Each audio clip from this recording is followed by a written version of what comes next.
welcome to the front, Alice Heron.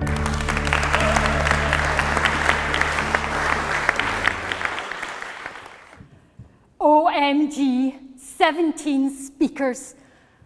Short of showing your holiday slides, how can you be sure you're not repeating yourself or repeating what other people are saying? I thought about this long and hard, and then I thought, don't take the risk. Show your holiday slides. So that's what I'm going to do. But I'm also making an important point about education.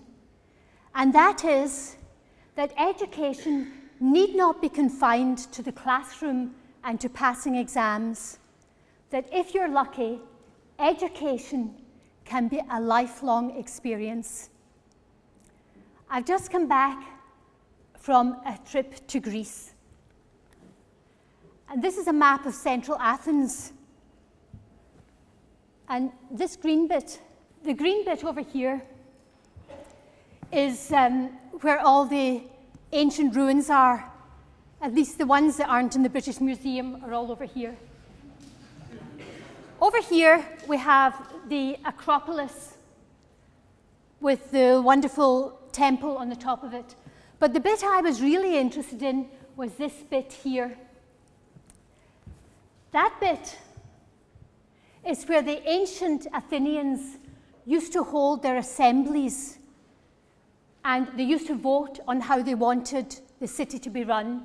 So that space is where democracy started.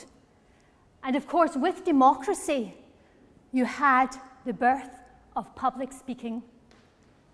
Now, I'm a student of public speaking, and I know many of you are too, so I wanted to see that place. One problem was I didn't know what it was called. That's what it said. Does anyone speak Greek? Using the English language wasn't much better, the English alphabet, it was called that. And I eventually found out it was called the Pnyx. So I wanted to see the Pnyx. And this is an artist's impression of what it was like 2,500 years ago.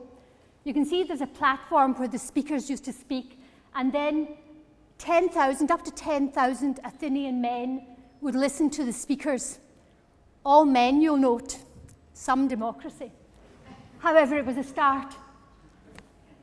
So it was here that the rules of rhetoric were first noted and written down.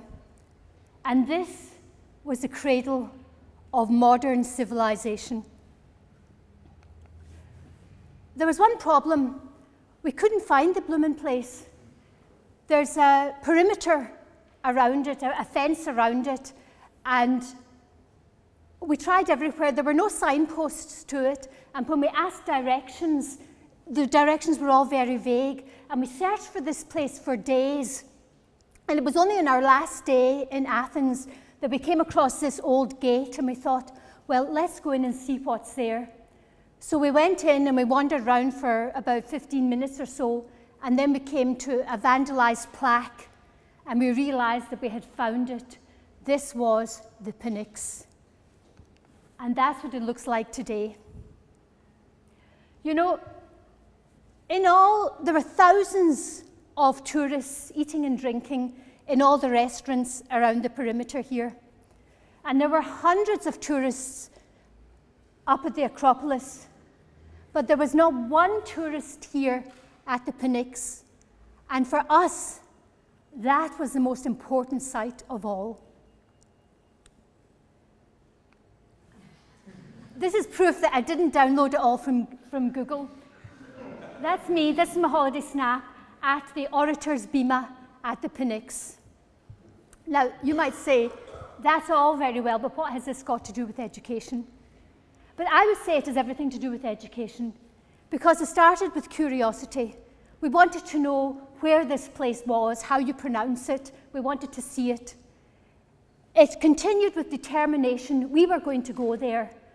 And it ended with a triumphant discovery. So if you have those three things, curiosity, determination, and joy and discovery, then you will also have a lifelong education.